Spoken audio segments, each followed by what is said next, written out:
Last October, Robin and I moved into a house. This started what was probably the worst 7 months of our life. We absolutely hated it. Here's my rant. Story. Picture this, we're in our lovely new house, first night, sleeping in bed, 4 a.m.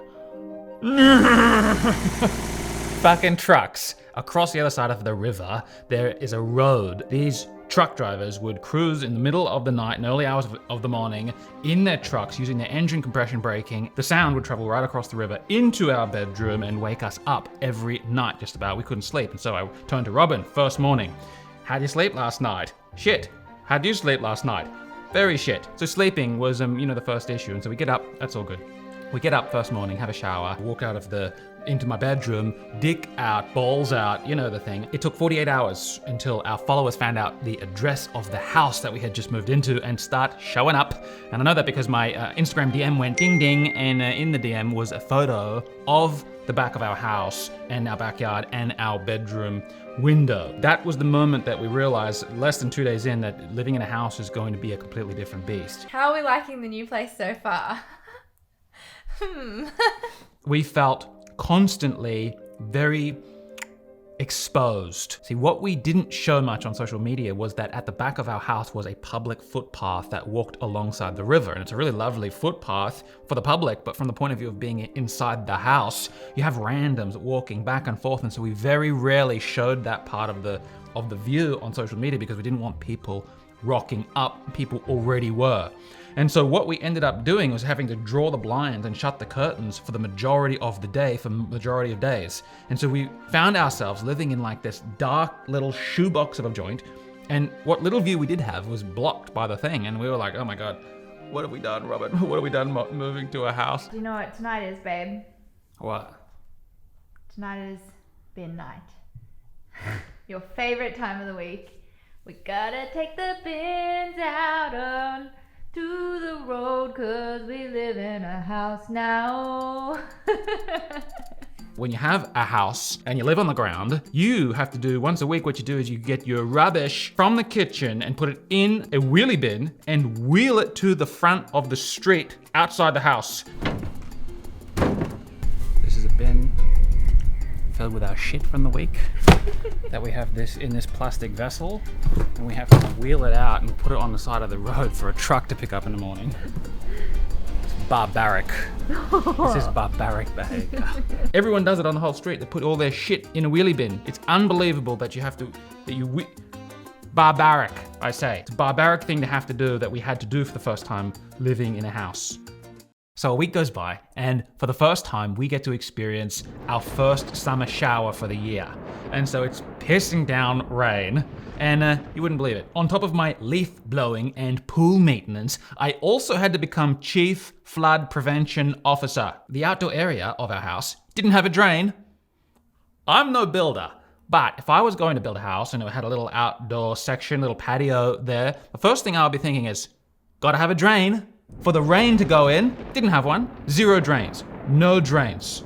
So every time it rained, the back of the place would fill up with water, and I had to get out there and pretend I was in a fucking wet t-shirt contest and sweep the cocksucking water away from the house so that the house didn't flood.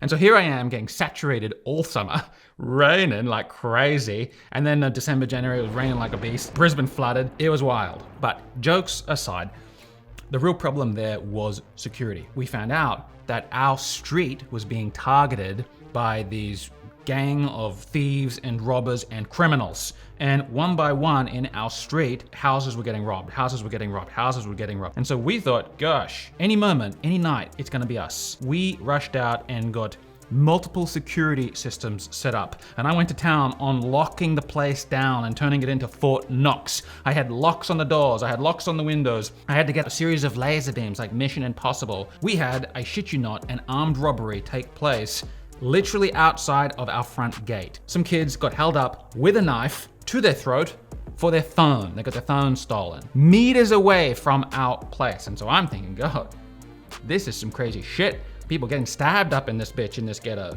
And so we had to lock the place down, and we were in survival. And there was a little bit of a concern there that any moment now we're gonna be going to coffee in the morning and they're gonna have a little knife to my throat. It was like survival living there. It's like we live in the fucking jungle. Here we go. This is my big box of security gear, and we had to spend thousands of dollars on security gear because people were getting knifed in this ghetto. Cameras everywhere that you looked. We had cameras. We had these little things, which are called ear bleeders, which you can get from Amazon, and I wired it up into this waterproof box and made it a voice-activated alarm system.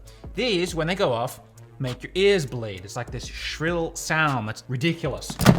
This, though, is the main event, and I call her Big Bertha. This is a lovely little device. Very loud outdoor siren here, wired up in this box that I did. I got the siren from Amazon, like a voice activation smart plug, put it in this waterproof box, put it outside, and when it goes off, it's loud. And yes, we did have to use Big Bertha. There was a night when the criminals chose us, and they jumped over our fence, they let their little criminal gang members into our house, and they rocked up at the front door trying to get in. In the meantime, they've triggered the lasers, the alarms are going off, we have been awoken, and I see on my phone 4 little hooded criminals with a weapon trying to break into our house and take our shit and maybe kill us.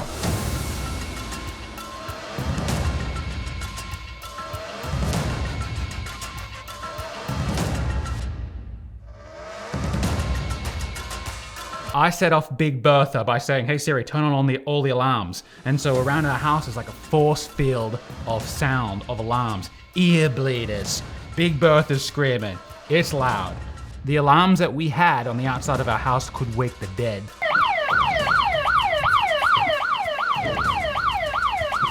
So here we are, Big Bertha's screaming her lungs off. The intruders have just legged it. The police are on their way. I got my big baseball bat ready to break someone's shins if they come through the door. And my heart's racing. Our hearts are beating. We're stressed. And we're thinking, God, we hate this place. But at least the alarms did their job. We seem relatively safe for the time being, and at least the cars are safe. Downstairs, locked up, hidden in the garage, right? One day after we got the Urus, Robin and I went on a lovely night drive through Brisbane City. We put the music on, we put the seat heaters on, lovely drive. And we're coming home, and you wouldn't believe this. Let me show you the video. Here we go, this is us rolling up, and we had a little strategy there, because remember, bitch is getting stabbed out here. So what we did, we sit on the driveway and press the button for the gate to close behind us, and I put the car in reverse, or load up the camera so that I can see behind in case any little criminal tries to run in. And we wait for that gate to close before we open the garage door, which is connected to the house, as you can imagine. And so when that's done, we sit there for a moment, we try to open the garage door, and you wouldn't believe what happens. The garage door falls off the rails, and you can see here in the footage, it skips a little bit, but the garage door is hanging like this, like wobbling right over the Lambo, the Huracan. And it was dangling, man. We didn't realize at the time, but that garage door weighs 500 kilograms. So here's me trying to hold the thing up like Hercules, just in case it collapsed, not realizing that if it collapsed, it would have been way wiser for me not to be underneath. Robin runs in and gets the keys. We back the Huracan out, and while I was backing it out there, my bumhole was so clenched, and I was thinking, shit, man, if this garage door falls, it's going to crush the car and maybe crush me too. And so I was kind of like reversing like this, trying to stay away from the roof, because in that car, your head is really close to the roof. Back the car up, garage door is cooked. It's fun and games at the Moccas tonight. We went out for a little night drive in the new car, get home, put the door up. This cocksucker comes right off. Lucy's parked right here. This thing's dangling. Oh my God. So here's Robin trying to call a 24-hour emergency garage door specialist to come out and fix the damn door, because we cannot get the cars in at this rate. And we finally got onto someone. They came out and they did what is called a temporary fix, because the door was cooked. The door didn't work and it was really thoroughly broken. So here we are with $1 million of cars sitting outside on the driveway, not insured, mind you, out so that all of the criminals in the city can peek over the fence and have a little look at what we got going on there. And remember, bitch is getting stabbed up in here. And so We were stressed and we thought, God, we're not going to post on social media. That's why we have been so quiet at that particular house. It's like we didn't want to bring any attention to who we are, where we are, what we got, because it's dangerous out there living on the ground in this bloody house. The garage door did not get fixed. It was a complete disaster when the owner wanted to sue the builder and the builder wanted to sue the garage door, and everyone was just passing the buck, pushing the blame, and no one wanted to take responsibility and no one was willing to pay for anything except for us, who continued to pay the rent, silly billies. So it was a shit show, and so we breached the manager, and I said, we're getting the fuck out of here. This is a disaster. This is why some of you saw our car in the showroom and wondered if we were selling it or what the hell it was doing there. We had cars all over the place because they could not be at our house, and we could not explain to social media what was going on because we didn't want to highlight everyone to the fact that we're easy pickings at the moment. Bitches are getting stabbed out here. Now, this story does have a happy ending because the property manager treated us very well and offered to reimburse us for the storage fees and for all the time that we were renting a house that didn't have a garage and all the thing. Just joking. Not only did they make us keep paying the rent, but because we wanted to break the lease, and even though they had an unremedied breach, they said, sure, take us to court. We're gonna claim $19,000 from you, Lewis and Robin. $19,000 is what they wanted from us, but they knew us. They took one look at me and they thought, he is a very busy, important, good-looking man. They honey-dicked me and they offered me something that was too good to refuse. They said, look, you've left this property. We'll take you to court. We're going to come after $19,000, but just sign over here, this little piece of paper, sign over your bond, a small fee of $14,000, and we'll part ways. And that was it. And so to get out of the place cost us an additional $14,000. See, now that's some bullshit. The truth is, I could have gone to court, we could have fought that, and we talked about doing that, and we probably could have got it down to a couple of $1,000s, which would have been more of a fair exchange. But you know what? My time and my mental health is worth so much more than $14,000. That place was an absolute fucking disaster. That night when I was waiting for the police and my heart was racing and I'm here with my bat, I was thinking, man, I would pay any amount of money to get out of this place. And so in the end, we did the 14 and we're done. That's why I'm on the YouTube sharing the story. Now, the truth is, this story really does have a happy ending, because if those crazy series of events didn't happen exactly when they happened, how they happened, to the day, we would not have been in a position where we were looking for new apartments on the Gold Coast, and we would not have found this place that we live in now, and we absolutely love this place. And there's a moral to this story that I would really love to share, is because this. What in the fuck is that noise? Rubbish bin.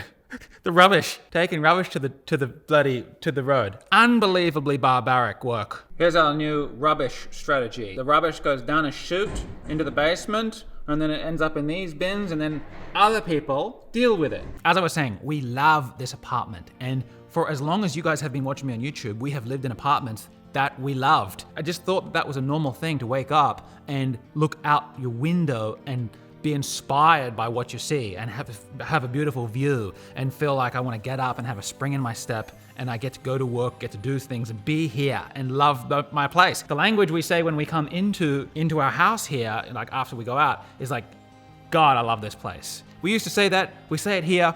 We've always said that, Robin and I, but in that house, we didn't love it. And so over and above the security stuff and the flooding stuff and all the tomfoolery of that particular house, there was something maybe that's even more important.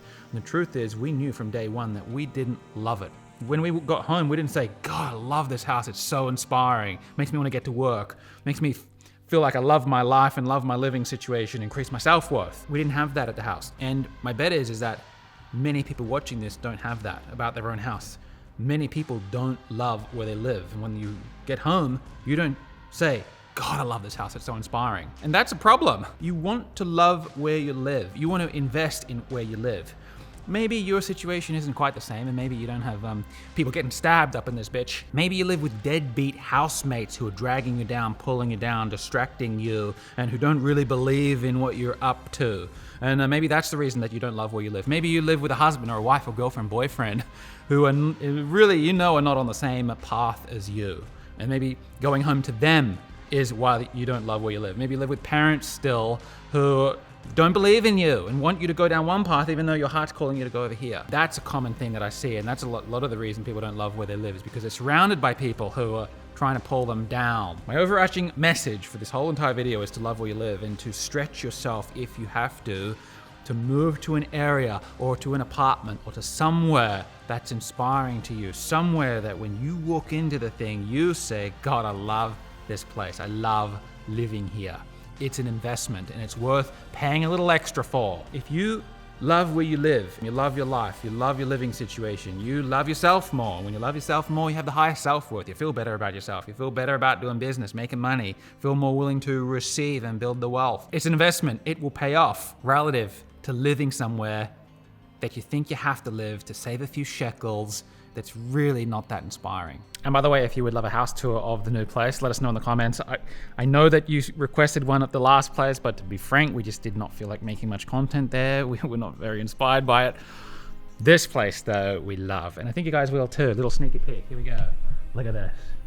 Water, you got the view, you got here the pools, you got here the marina, and one of these berths is ours as well. Right here is our 2 jet skis. And we're doing a little bit of filming on the jet skis too. We're working out some great paths. I'll share some footage next vlog if you guys want that. I think that's it.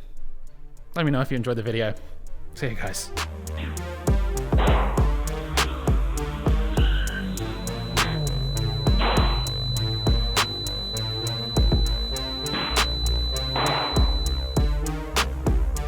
Yeah, come here, look at this.